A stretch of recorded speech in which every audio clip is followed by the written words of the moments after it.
Olá, estamos novamente aqui com Peter Scheuer para falar do clima. Clima que não foi muito legal no mês de dezembro. Nós tínhamos expectativa um pouco melhores para o clima em dezembro, mas porém ele não colaborou com a gente. E as lavouras de milho foram as mais afetadas com relação à falta de chuva e o excesso de calor. Peter, agora vamos entrar nos momentos derradeiros para o restante do milho e para a soja. O que a gente pode esperar para o mês de janeiro e fevereiro com relação principalmente a chuvas e temperatura? Então, Luiz Henrique, a perspectiva é que nós tenhamos um mês de janeiro com chuvas ainda se mantendo irregulares, enquanto numa determinada cidade você tem ou numa lavoura você tem uma chuva em excesso, numa outra vizinha muitas vezes você pode ter uma chuva abaixo da média, e isso contando todos os dias do mês. Então são chuvas que são mal distribuídas, elas são características típicas de verão, ou seja, o calor associado à alta umidade são fatores preponderantes para que nós tenhamos essas pancadas com trovoadas que acontecem principalmente à tarde e à noite, por conta aí desse próprio mormaço, esse abafamento. A temperatura ela fica próxima da média, tendo aí um que outro período aí de friozinho, mas no geral assim, nem todo mundo pode ficar com uma chuva boa. Tem algumas estações meteorológicas que podem registrar valores próximos ou abaixo da média, e outras podem ter uma chuva expressiva. É o caso de Chapecó, que ficou com valores próximos aí dos 50, 60 milímetros, algumas estações um pouquinho mais, outras um pouquinho menos, mas teve locais como Coronel Freitas que ficou com 200 milímetros, né, por conta de tempestades convectivas que foram associadas ao próprio calor. Então, chuvas que ficam, no geral, assim, irregulares, próximas da média, um que outro ponto acima e um que outro ponto abaixo. Então, é bom ficar um pouco atento, por meio das dúvidas, se tiver que fazer alguma irrigação, tem que fazer. Não dá para contar muito com a chuva. Uma ou duas frentes frias a gente pode ter que pode reforçar essas tempestades mais típicas de verão. E para esse finalzinho de ano, tem alguma novidade? Tem alguma chuva ainda que nos espera para esses próximos dias agora, Peter, antes de nós virar 2023?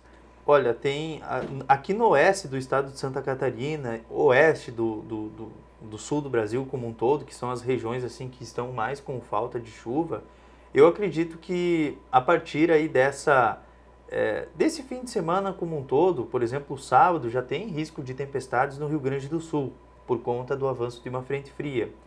No domingo, como vai estar muito quente, né, a gente vai ter calor, umidade, vai ter a aproximação de uma frente fria e pode ser que forme alguns temporais passageiros de verão, mas a chuva é pouco significativa no oeste e sudoeste do Paraná, aqui no oeste de Santa Catarina também. Então são pancadas que ainda continuam tendo irregularidade, mas pelo menos a condição de chuva e de temporais existe. Aí na segunda passa uma frente fria, trazendo chuva, trovoada e queda na temperatura em todas as regiões, porém a chuva ela não é muito expressiva não, mas qualquer chuva que vier já ajuda. E provavelmente que a última semana do ano, assim como o início ali de janeiro, a gente vai ter essas pancadas com trovoadas sendo frequentes, mas sempre acontecendo da seguinte forma.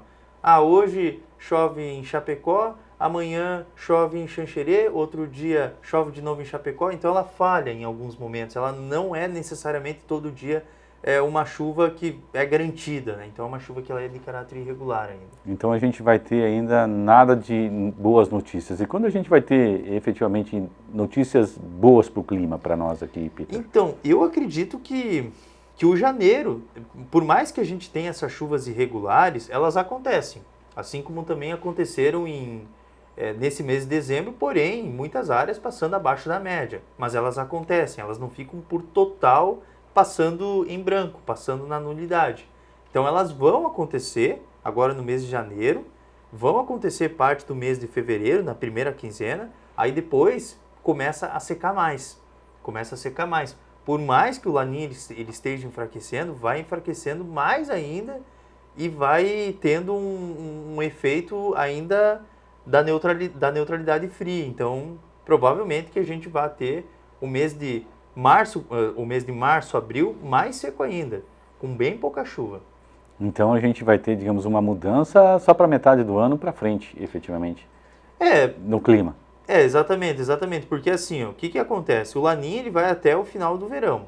Ele vai até o final do verão. Se não tiver nenhuma alteração até lá, vai ficar com essa característica ainda de laninha, né? Chuvas irregulares, e sendo que outras regiões aqui do Brasil com chuvas em excesso, que é o caso da região mais do centro-oeste, da região sudeste. Eu acredito assim que depois a gente passa uma neutralidade em abril, maio, junho, só que não há, as projeções computacionais não vêm mostrando um volume efetivo, vem mostrando chuvas bem irregulares, bem mal distribuídas, pouca chuva abaixo da média, e provavelmente que na metade do ano daí a gente já vai ter a configuração do El Niño. Esse El Niño ele vai ser fraco ainda, até ele se fortalecer na primavera e final de 2023. Que legal. Então a gente pode fazer um resumo que até abril a gente vai estar com chuvas esparsas ou nem tão carregadas e também com uma questão efetivamente de chuvas mal distribuídas e em pouco volume. Resumidamente é isso, Peter? Seria isso, só que assim, ó, o pessoal de casa tem que pensar, fazer o seguinte raciocínio, né? Tem áreas que a chuva ela vai ser boa, vai ficar até acima da média, mas tem outras que vão ficar abaixo da média. Então assim, só que essa condição de chuvas mal distribuídas, mas elas acabam acontecendo, para o mês de janeiro.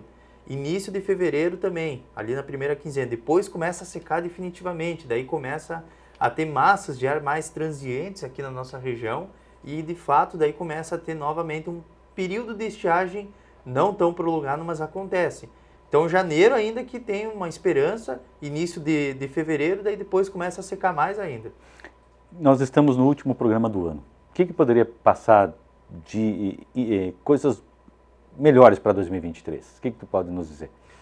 Olha, assim, claro que a neutralidade ela é um processo muito rápido que acontece na atmosfera, no Oceano Atlântico e também na atmosfera, os efeitos.